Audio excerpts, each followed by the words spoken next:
So I'm going to be doing it for different entertainment mediums. I'm going to be going through each decade and see which one is my favorite for them. And I'm going to make my first video here, which is for movies. And I started with the 1920s because for me there aren't that many movies of note before the 1920s. So, and these aren't actually 1920s movies. It's just these are from the early 1930s. But I didn't have any 1920s movies on disc or in the case, so I started off with this. The 1920s was a good period for comedy because I like more slapstick rather than verbal comedy. And the 1920s brought us, well, didn't bring us, but they had Charlie Chaplin and Buster Keaton classics such as The General, The Kid, The Circus, and The Gold Rush. And also, the best movies from the 1920s came from Germany. The Cabinet of Dr. Caligari, Nosferatu, Eine Symphonie des Grauen, and the most significant one is probably Metropolis, which is actually a very impressive movie for its time period. But other than that, I don't think the 1920s had much variety. And next was the 1930s. Now, when I first got into classic Hollywood, it was through the pre-Code period, which is before the Hays Code was regularly enforced. And this is a prominent example of it, The Public Enemy.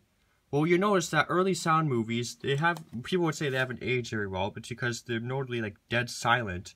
There's after the opening credits, there's like no written music, and it's also dead because they were filmed on sets and they didn't learn to pay extras yet. So what we see is just dead streets, almost nobody on there, and there's silent film. I mean, not silent film, the movie is pretty much silent. Just dialogue. There's no music. For example, when you watch the 1920s movies, they have a lot of music to keep you interested in listening. So, some of my favorite pre-Code movies include, well, my favorite one is I'm a Fugitive from a Chain Gang, which is about a man who is falsely accused of robbing. So then he goes to a chain gang, and he's brutally treated by his police captives. And also a lot of horror classics from this time, such as Dracula, The Invisible Man, Frankenstein, Dr. Jekyll and Mr. Hyde, and also King Kong, if that counts. Towards the later end of the period of the decade, that's when the Hays Code stopped being enforced, but there were still some good movies. Most notably for me, which is my favorite of the decade, is Angels with Dirty Faces. And there's also The Petrified Forest, which is actually the Humphrey Bogart's breakout role. So, yeah, 1930s I would say is ahead of the 1920s. And then after this, now here is a big step up. I absolutely love 1940s movies. And this is when film noir took off. Lots and lots of good noir movies, such as Double Indemnity Here, Laura, Murder My Sweet, The Big Sleep, Out of the Past, Gilda, and Alfred Hitchcock released some very good movies in this time period as well, such as Rebecca, Shadow of a Doubt, and Rope. My favorite movie of this decade is Laura, which I actually don't have this on. I have that on disc, but Double Indemnity would be my second favorite movie of the decade. And then up next is the 1950s, which, as you can tell, Alfred Hitchcock released lots and lots of classics. I mean, just Alfred Hitchcock himself is enough to put the 1950s in consideration. Strangers on a Train, Vertigo, The Man Who Knew Too Much, North by Northwest, Dial M for Murder. It's just really amazing how many classics he popped out. And that's along with other movies I like, such as The Narrow Margin, Gun Crazy. Just gotta think of more. The Big Combo, The Big Heat. There was also, it's hard for me to think of it, Sunset Boulevard. Wow, just lots of good movies. And also there's the horror classic, House on Haunted Hill, which is my favorite horror movie before Night of the Living Dead. And then, apparently, in my opinion, the biggest step down for a decade of movies was the 1950s to 1960s. The 1960s really only had a few movies to me that I consider up to be like the top tier for me, and those movies would be, Planet of the Apes right here, Psycho, Night of the Living Dead, and my favorite movie from that decade is Bonnie and Clyde. But there are some movies I'd like a little, like Whatever Happened to Baby Jane.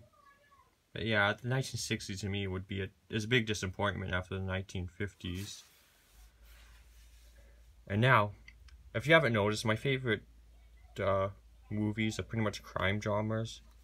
So now we get to the 1970s, which is a rebound decade for me. We had The Godfather Part 2, Taxi Driver, Chinatown, Dog Day Afternoon, Mean Streets. Wow. And not only that, if you go in sci-fi, we have Alien and Star Wars. And in horror, we have Halloween and the Texas Chainsaw Massacre. So the 1970s was just a very good decade for movies. And now the decade that's coming up next, the 1980s, was also a very strong decade for me. And, well, it's weird because the movies that I like, I mean, if you put it in the movies I like, okay, how to say this? Probably not the movies I like the most, but the most movies I like would be the 1980s. Like here, Nightmare on Elm Street, The Terminator, First Blood, The Thing, The Shining, Die Hard. And there's even more than that. I've got to think of Raiders of the Lost Ark, The Empire Strikes Back, Return of the Jedi.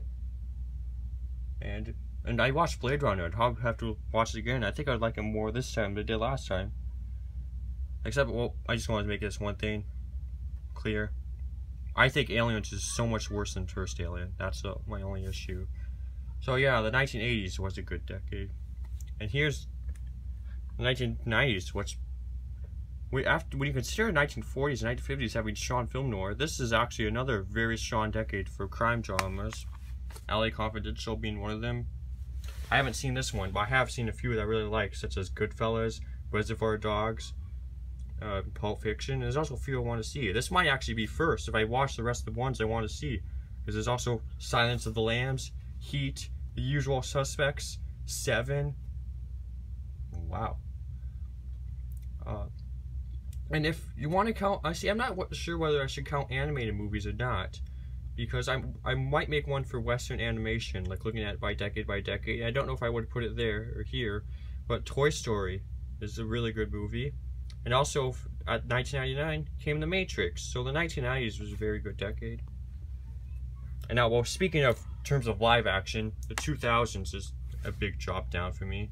I like the Spider-Man trilogy.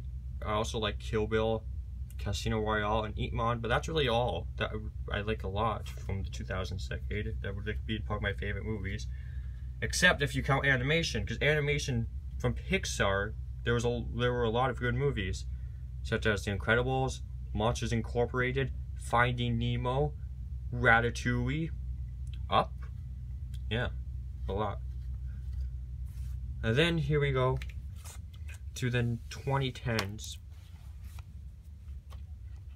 The most exciting action movie of the year. Well, this is for me one of the most exciting action movies of all time. Love this movie.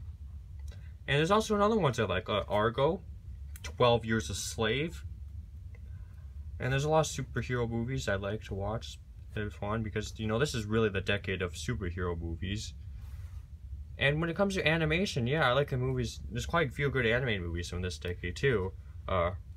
Wreck-It Ralph, Despicable Me, Big Hero 6, Zootopia, and of course from Pixar there's Toy Story 3 and Inside Out. So yeah, the 2010s is a good decade. So now, what my favorite decade is, I'm going to go with the 1950s. Just because of how many classic movies there are from that decade that I like. Film noir, Hitchcock, House on Haunted Hill. Just way too many for me to name. I mean, I couldn't even think of them all because of that. It's just too many for me to think of. So thank you, and I plan to do some more.